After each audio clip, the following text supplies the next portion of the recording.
3 tahun yang lalu, aku pernah malas banget untuk bangun pagi, walaupun jam sudah menunjukkan jam 6 pagi. Hidup itu rasanya berat, karena pagi itu harus ngantor, dan malamnya masih nyari uang lewat side hustle, serta belajar untuk ujian CFA. Jadi ada 3 beban pikiran dan bikin aku nggak fokus. Dan ini baru ngomongin karir serta keuangan. Dan belum consider hal lain seperti kesehatan, juga hubungan dengan keluarga. Tapi kita nggak akan bahas hal-hal lain karena ini adalah channel edukasi finansial dan kita akan fokus bahas tentang karir dan finansial. Dan video kali ini akan menjawab beberapa pertanyaan seperti dulu itu kerjanya di mana, apakah gajinya itu cukup atau kurang, kenapa kok bisa ambil side hustle, dan kenapa juga ambil sertifikasi CFA. Oleh karena itu, stay tune terus dan nonton videonya sampai habis.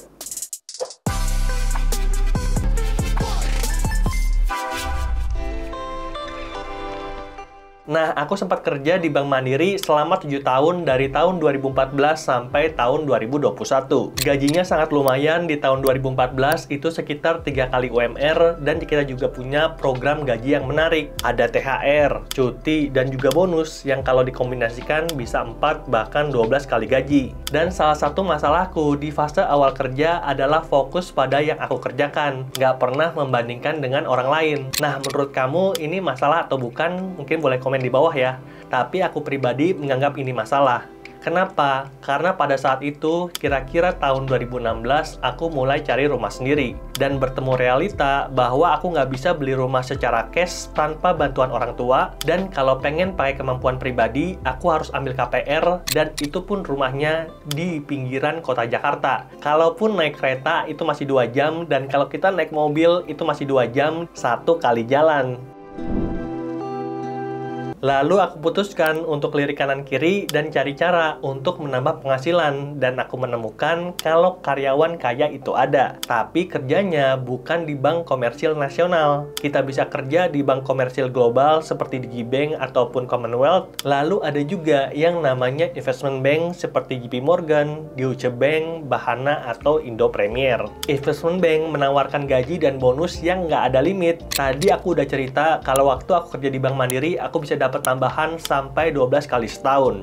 Tapi teman-temanku yang ada di investment bank bisa dapat 10 kali, 50 kali, bahkan 100 kali gaji. Jadi peluang karir dan uang di investment bank itu sangatlah menarik. Tapi ada satu kekurangan, di mana yang namanya kerja di investment bank itu punya jam kerja yang lebih panjang dan tekanan kerja yang lebih tinggi. Intinya, kamu nggak bisa expect yang namanya work-life balance. Dan kalau kita ingin bayar harga di usia muda untuk mendapatkan lebih banyak uang, maka investment bank bisa jadi pilihan yang sangat menarik. Nah, ini mungkin pengetahuan standar ya, tapi karena aku dulu kuliahnya di S1 Teknik, dan aku juga orangnya cukup introvert, jarang ngobrol sama orang lain, makanya aku baru menemukan tentang pengetahuan ini ketika dulu aku belajar di CFA. Untuk kok bisa pindah dari commercial bank ke investment bank itu ada gap knowledge dan juga experience. Dan CFA bisa jadi salah satu cara untuk bridging masuk ke dunia kerja yang baru. Nah, kalau kita dalam proses untuk mengambil CFA atau bahkan sudah dapat sertifikasi CFA, itu kita bisa stand out di antara pencari kerja dan bisa masuk ke investment bank dengan lebih mudah. Dan untuk dapat gelar sertifikasi CFA, kita harus ada 3 level yang dilaluin. Dan tiap level itu masing-masing 1 tahun sekali untuk ujian. Level 1 1 tahun, level 2 1 tahun, level 3 1 tahun, total 3 tahun. Dan investasi untuk setiap level itu sekitar 20-30 juta kalau kita ambil bimbingan belajar di salah satu organisasi seperti BINUS ataupun UI. Jadi total investasi untuk dapat gelar sertifikasi CFA itu paling murah 50 juta dan paling mahal itu 100 juta. Ini pun kalau kamu lulus terus setiap ujiannya, karena cuma 1 dari 2 orang, bahkan 1 dari 3 orang yang ambil ujian itu bisa lulus. Jadi nggak sedikit cerita, ada orang yang ambil berkali-kali, 2 kali, 3 kali, bahkan sampai 4 kali di satu level. Makanya ujian sertifikasi untuk CFA itu dianggap sebagai salah satu ujian paling susah yang ada di dunia. Nah, aku mulai ujian CFA itu tahun 2019 dan berhenti di level 2 karena pandemi dan juga udah mulai berkeluarga. Makanya walaupun pada akhirnya perjalananku untuk pindah ke investment bank itu akhirnya berhenti, tapi selama mengikuti pendidikan aku dapat insight dan koneksi yang sangat menarik. Dan aku juga menemukan satu opportunity di mana ada YouTuber luar negeri yang namanya Stephen Graham dan bercerita tentang kartu kredit dan juga properti. Nah, di channel itu Stephen Graham banyak cerita tentang perjalanan dia dalam YouTube dan bagaimana hasilnya. Hasilnya ini yang buatku menarik untuk akhirnya juga bikin konten. Di situ Stephen Graham cerita kalau gaji awal dia di YouTube per tahunnya itu awal cuma $1.000, tapi di tahun kedua naik $10.000, di tahun ketiga naik $100.000. Jadi tiap tahun ada peningkatan lebih dari 10 kali lipat. Padahal kalau kita kerja itu kan kenaikannya paling cuman 5-20%. Jauh berbeda dibandingkan dengan peningkatan hasil dari konten kreator. Dan inilah yang jadi motivasi awal kenapa channel Andre Tuan pada awalnya dibentuk.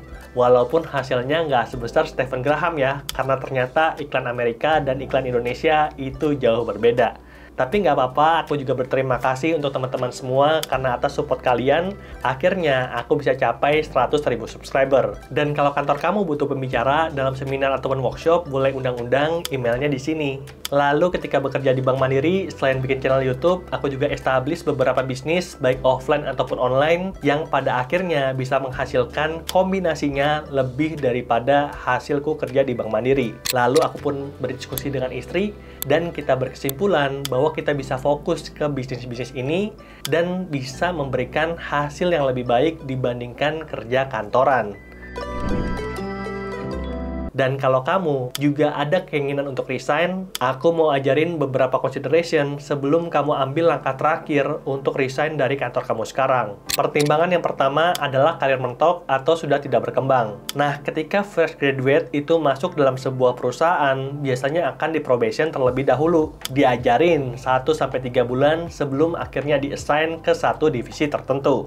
Dan ketika masuk ke dalam satu divisi, tentunya kamu akan punya bos. Menurutku, kalau kita ketemu bos yang galak, tapi dia support promosi dan karir kamu, lebih baik stay di bos tersebut. Daripada kita ketemu bos yang baik, tapi kita nggak promosi ataupun nggak dapat pengembangan karir. Dan pengembangan karir ini tentunya jadi salah satu faktor yang paling penting untuk kita stay di perusahaan tersebut. Kita dipromosikan, kita dinaikkan, artinya kita dihargai usahanya oleh perusahaan. Kita diberikan hadiah atas kerja keras kita selama ini. Karena ada banyak banget cerita tentang karyawan andalan ataupun orang yang bekerja keras siang malam, tapi nggak pernah dapat apa-apa dari perusahaannya. Jadi sampai suatu titik, maksimal itu 2 tahun, kamu tidak lagi bertemu dengan orang baru, kamu tidak lagi mendapatkan tantangan baru, atau kamu tidak lagi dipromosikan, itu bisa jadi checkmark untuk kita pindah dari perusahaan. Lalu pertimbangan kedua adalah lingkungan toksik.